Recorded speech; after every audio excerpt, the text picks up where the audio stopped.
پیچھے اس امام کی بھی نیت کر لیں اور پھر تکبیر لگائیں گے. نیت کرتا ہوں نماز جنازہ فرض کفایہ 7 4 تکبیروں کے، ثنا واسطے اللہ تعالیٰ کے، درود واسطے نبی کریم صلی اللہ علیہ وسلم کے، دعا واسطے اس حاضر میت کے، پیچھے اس امام کے، اللہ اکبر. یہ نیت ہوتی ہے. اس میں ایک چیز یاد رکھیں کہ نماز جنازہ میں 2 فرض ہیں اور 3 چیزیں سنت مؤکدہ ہوتی ہیں.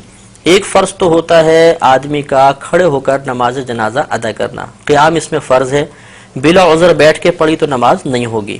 ہاں کوئی بیمار ہے اس کے ساتھ شرعی عذر لاحق ہے تو بیٹھ کے پڑھے گا، اب ہو جائے گی. اور دوسرا رکن ہوتا ہے 4 تکبیریں. جنازے کی 4 تکبیریں فرض ہیں اور 3 چیزیں اس میں سنت مؤکدہ ہیں: ثنا پڑھنا، درود پاک پڑھنا اور میت کے لیے دعا پڑھنا.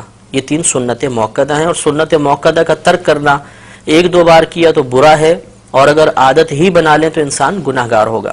اس سے معلوم ہوا کہ اگر ہم جنازے کے کم از کم 2 فرض پورے کر لیں گے تو نماز جنازہ ادا ہو جائے گی، اور اگر ہم یہ 3 سنتیں بھی پوری کریں گے تو کامل طریقے سے ادا ہوگی. اس سے نتیجہ نکل آیا کہ اگر کسی شخص کو جنازے میں کچھ بھی پڑھنا نہیں آتا، نہ ثنا آتی ہے، نہ درود پاک آتا ہے، نہ جنازے کی دعا آتی ہے، اور وہ امام کے پیچھے تکبیر بلند آواز سے لگا لے جیسے میں طریقہ کرتا ہوں، اور وہ بس خاموش بھی کھڑا رہے گا تو جنازہ بہرحال ادا ہو جائے گا اس کا. یہ ہے کہ سنت کے ترک کا اگر جان بوجھ کے کیا تو گناہگار ہوگا اور ثواب میں کمی آ جائے گی. اب اس کا طریقہ یہ ہوتا ہے کہ مستحب یہ ہے کہ امام صاحب نماز شروع ہونے سے پہلے سب کی طرف متوجہ ہو کے ان کو نیت کا طریقہ بتا دیں، یہ افضل ہے. اس کے بعد امام صاحب تکبیر لگائیں گے، ہم نیت کر کے تیار ہوں گے، اللہ اکبر کہہ کر ہاتھ کو باندھیں گے. یہ مسئلہ یاد رکھنا بہت ضروری ہے کہ جہاں شریعت نے فرمایا کہ کہو یا پڑھو، اس کا مطلب یہ ہوتا ہے کہ اتنی آواز سے کہو یا اتنی آواز سے پڑھو کہ تمہارے اپنے کان تمہاری آواز کو سن لیں. اس لیے اب ہمیں تکبیر لگانی ہے اور جیسے پہلے بتایا کہ 4 تکبیریں فرض ہیں تو اس میں اتنی آواز بلند رکھنا بھی فرض ہوگا کہ اپنے کان اپنی آواز کو سن لیں. چنانچہ بعض لوگوں کو دیکھا ہے کہ ہونٹ بند ہوتے ہیں بس یوں. اب ان سے اگر پوچھا جائے کہ آپ نے زبان سے تو کچھ بھی نہیں کہا تو کہتے ہیں ہم نے دل میں تکبیر کہی ہے. تو دل میں تکبیر کہنے سے تکبیر کا فرض ادا نہیں ہوگا.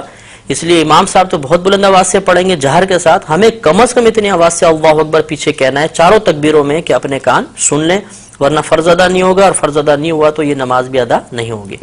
اب اللہ اکبر کہتے ہوئے ہاتھ باندھیں گے، ہاتھ بالکل وہی نماز کی مثل باندھ کر سب سے پہلے ثنا پڑھیں گے. نماز فرض کی ثنا میں اور نماز جنازہ کی ثنا میں تھوڑا سا فرق ہوتا ہے. اس میں اس طرح ہم پڑھیں گے سبحانک اللہم وبحمدک وتبارک اسمک وتعالی جدک وجل ثناؤک ولا الہ غیرک. تو وجل ثناؤک کے لفظ اس میں زیادہ ہوتے ہیں. یہ کسی بھی کوئی نمازی جنازہ کی کتاب ہو اس میں یہ پورے لکھی ہوگی ثنا، اچھی طرح ہمیں یاد کر لینی چاہیے. اس کے بعد ہم اگر ختم کر چکے ہیں انتظار کریں گے، امام صاحب دوسری تکبیر لگائیں گے. یہ یاد رکھیں کہ نماز جنازہ میں فقط پہلی تکبیر میں ہاتھ اٹھانے، باقی آگے کی 3 تکبیروں کے اندر ہاتھ نہیں اٹھائیں گے لیکن زبان سے اللہ اکبر کہا جائے گا. تو بغیر ہاتھ اٹھائے اب اللہ اکبر کہیں گے اور اس کے بعد اب ہم درود پاک پڑھیں گے. اس میں وہی درود پاک پڑھنا افضل ہے جو ہم عام نمازوں میں پڑھتے ہیں، یعنی درود ابراہیمی. لیکن اگر کسی کو یاد نہ ہو تو کوئی بھی درود پاک پڑھ لیں، بلکہ یاد ہو اس کے باوجود دوسرا درود پاک پڑھیں گے تب بھی نماز ہو جائے گی. اور افضل یہ تھا کہ درود ابراہیمی پڑھا جاتا.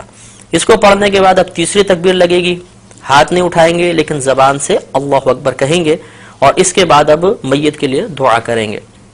اگر نابالغ لڑکا ہے تو اس کی علیحدہ دعا ہے، نابالغ بچی ہے علیحدہ دعا ہے، اور بالغ مرد و عورت کی ایک ہی دعا ہوتی ہے. یہ دعائیں ہمیں نماز جنازہ کی کتابوں سے یاد کر لینی چاہیے. اگر بالفرض کسی کو یہ دعائیں یاد نہ ہوں تو کوئی بات نہیں، وہ کوئی بھی ایسی دعا کر لیں کہ جس میں امور آخرت کے بارے میں کچھ طلب کیا گیا ہو، دنیاوی کوئی چیز نہ طلب ہو رہی ہو، آخرت کے بارے میں، تو یہ ہم کوئی بھی دعا اس میں پڑھ سکتے ہیں. تو اس طرح ہماری نماز تقریباً مکمل ہو گئی. اب چوتھی تکبیر آئے گی، امام صاحب چوتھی تکبیر لگائیں گے. ہم نے ہاتھ نہیں اٹھانے لیکن زبان سے اللہ اکبر کہنا ہے. اور یہ اب سنت کریمہ ہے کہ جیسے ہی تو چوتھی تکبیر لگے اور سلام پھیرے تو ہاتھ کھول دیں.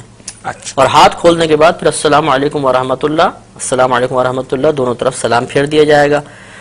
اب یہ یاد رکھیں کہ جہاں تکبیر کے بعد کچھ پڑھنا ہے اس میں ہاتھ بند رہیں گے، اور جہاں تکبیر کے بعد کچھ نہیں پڑھنا ہوتا وہاں ہاتھ باندھنے کی ضرورت نہیں ہوتی، ہاتھ کھول دیں گے۔ تو پہلی 3 تکبیروں میں چونکہ تکبیر کے بعد کچھ پڑھنا تھا تو ہاتھ بندھے رہے، چوتھی میں کچھ محل ہی نہیں ہے پڑھنے کا تو ہاتھ کھول کر